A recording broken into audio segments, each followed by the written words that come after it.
Herkese merhabalar. Bugün şemsiye metodunu işliyoruz. Şu an 4 tane isim çalışacağız bu dersimizde. Bu metodu size gösterirken. Bu isimler Ocak ayı hediye imza planına katılan isimlerdi. Herhalde bu da son hediye imza planımız olmuş oldu. Muhtemelen bir daha olmayacak. İmza danışmanlığı için profesyonel bir iş olarak yaptığım imza danışmanlığı için bana www.imzadanışmanlığı.com'dan ulaşabilirsiniz. busrakulüpiletisim@gmail.com'dan da detaylı bilgi alabilirsiniz. Şimdi biz bu şemsiye metoduna geçelim. Benim ilk önerim zaten sizin kendi kendinize tasarımlarınızı oluşturmanız ki bu dersleri bu yüzden yayınlıyorum. Bu yüzden tasarımları aslında açıklıyorum. Nasıl tasarım yapabileceğinizi göstermiş oluyorum. Şimdi şemsiye metodunda ne yapıyorum? Çok basit bir şemsiye çizdim. İsmimi, soy ismimi bu şemsiyenin içine alacağım. Şöyle bazen bu isim soy isim yukarı çıkacak.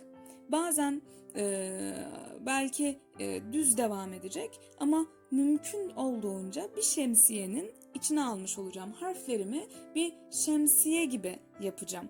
Bazen ters dönmüş bir şemsiye, bazen de normal hani olduğu gibi bir şemsiye. Mümkün olduğunca biz aşağı inmesini istemiyoruz isim ve soy ismimizin. Düz devam edebilir, yukarı çıkabilir ama aşağıya inmesin diyoruz. Yansıttığı ile ilgili. Bu da bunun içinde imza kişiliği yansıtır mı konulu 2 tane ders var. Bir onlara bakabilirsiniz. Evet, telefonumdan da bildirimler geliyor böyle. Kısmadım da. Şimdi biz Evet, bildirimleri kapatalım, bizi rahatsız etmesin. Şimdi lalala tekniğini hatırlıyor musunuz? İmza teknikleri özeti dersimizde var. Ona bir bakabilirsiniz. YouTube'dan da bakabilirsiniz, kanalımdan da aratabilirsiniz. Ben ne yaptım? Bu lalala tekniğine benzer bir başlangıç yaptım ve ters bir şemsiyenin içine şimdi ismimi yazacağım. Ve yaptığım bir hareketle de şöyle bir yaprak çıktı, i'nin yanında fark ettiyseniz. Buradan da böyle feminen bir görüntü oluşmuş oldu. Güçlü, feminen ve estetik böyle güzel bir şey oluşturmuş olduk. Bir çiçek yaprağı gibi bir şey oluştu. Şuraya da ismimi yazacağım ve imzamı bitireceğim. Şimdi Muhammed Fatih Gül'e bakalım. Yine şemsiye metoduyla çalışacağım. Yine bir M harfim var benim burada. O zaman diyorum ki bir M şemsiyesinin içine alayım ismimi ve soy ismimi. Birazcık kanatları şöyle birazcık kıvırsak çok daha güzel olacak, çok daha estetik olacak. Birazcık kanatları ne yaptım? Esnettim kanatlarımı. Tekrar şöyle bir deneyeyim, tam olarak deneyelim hatta.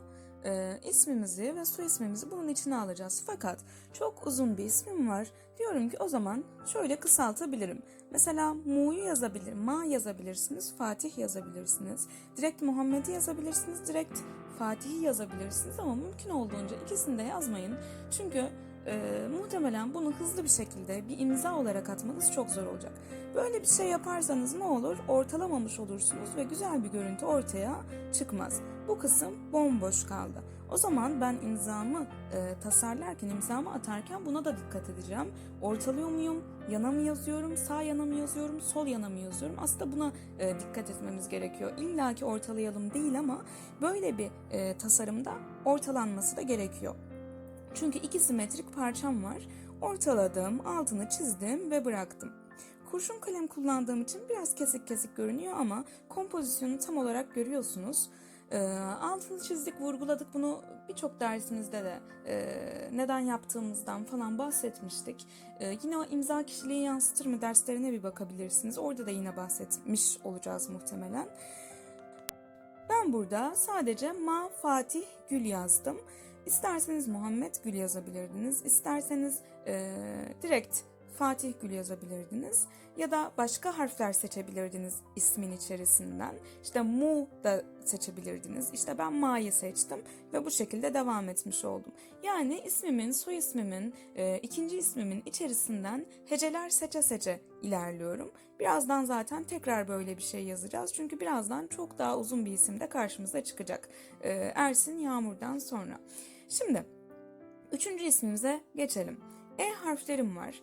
birçok E denemesi yapabilirsiniz. Böyle keskin yapabilirsiniz, yumuşak yapabilirsiniz. E'yi böyle hani şemsiye metodu diyoruz ya. O yüzden E'nin içine almak için şu anda E'yi böyle uzatacağım. İsterseniz direkt burada kesip altına çizebilirdiniz ve şemsiyeyi o şekilde de oluşturabilirdiniz. Ama ben şimdi E'yi bu şekilde uzatarak bunu oluşturacağım. Küçük E yaptım. Küçük E'yi büyük E'ymiş gibi yaptım. Dikkat edin. Çok çok da güzel durdu. R'den de yukarı çıktım. Keskin bir yukarı çıkışla yukarı çıktım. Böyle bir şey yaptık burada. Küçük E kullandık. Bir de büyük E kullansak peki? Böyle de yapabilirsiniz. Büyük E ile başlayabilirsiniz. Daha yumuşak başladım. Daha keskin de başlayabilirsiniz. Az önce yaptığım gibi. Daha yumuşak da bir son göstermiş oldum. Şimdi burada 2 tane son var. Bu mu yoksa bu mu derseniz şu daha keskin. Çok daha kararlı bir bitiş aslında. Bu çok daha kararlı bir bitiş. Böyle yukarı çıkartabilirsiniz bu kararlılığı. Çok daha güzel olur böyle yaparsanız. Bu çok daha güzel. Bu güzel, bu da iyi diyebiliriz belki. Şimdi geldik son ismimize. 4. ismimdeyim. Yine şemsiye metoduyla çalışacağım. Çünkü şemsiye metodunu işliyoruz. 4 tane harfim var. 4 tane kelimem var. Turgut, Yunus, Emre, Özaslan. Bunların hepsini kullanabilir miyiz? Kullanabilirsiniz ama çok güzel bir şey çıkmaz ortaya. Hem pratik olmaz hem estetik olmaz. Çok çok zor. Böyle hepsini birden kullanarak böyle güzel estetik bir tasarım elde etmek. O yüzden ben bunlardan ikisini seçeceğim ya da içeriden harfler seçeceğim ve öyle ilerleyeceğim. Mesela Turgut Özaslan şeklinde ilerleyebilirsiniz. Emre Özaslan yapabilirsiniz. İşte mesela Tunus Emre Özaslan yapabilirsiniz. E'sini küçük verirsiniz.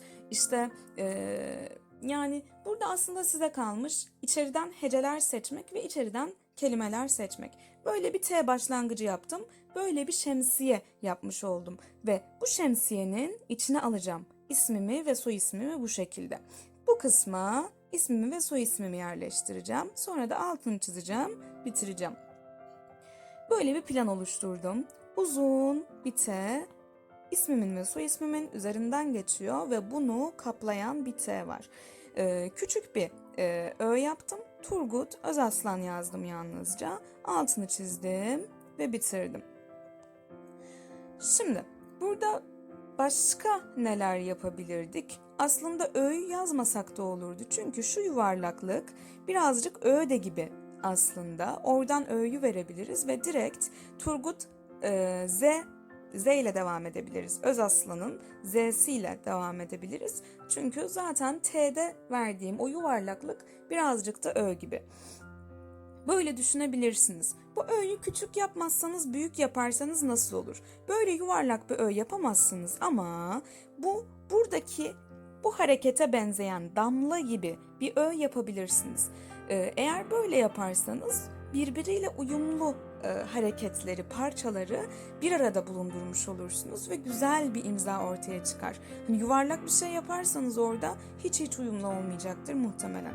O yüzden böyle birazcık aşağısını sivri bırakıyorum, damla gibi yapıyorum. Noktamı attım, altını çizdim ve bitirdim.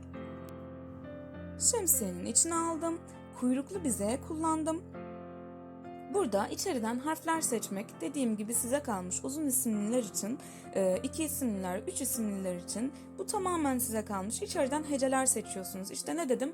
Tunus yazabilirsiniz mesela. Tunus Özaslan yazabilirsiniz. Hem Turgut'u almış oluyorsunuz hem Yunus'u almış oluyorsunuz gibi. Mümkün mertebe içeride böyle birkaç tane baş harf kullanmıyorum çünkü çok estetik durmuyor.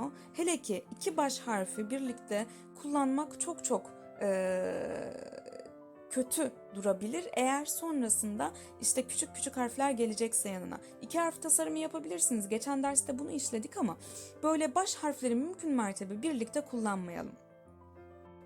Şimdi şöyle küçücük özetleyelim. Şemsiye metodunda ne yaptık? Böyle bir metot aslında yok. Yani bir yerde araştırırsanız yok ama sadece bizim derslerimizde var.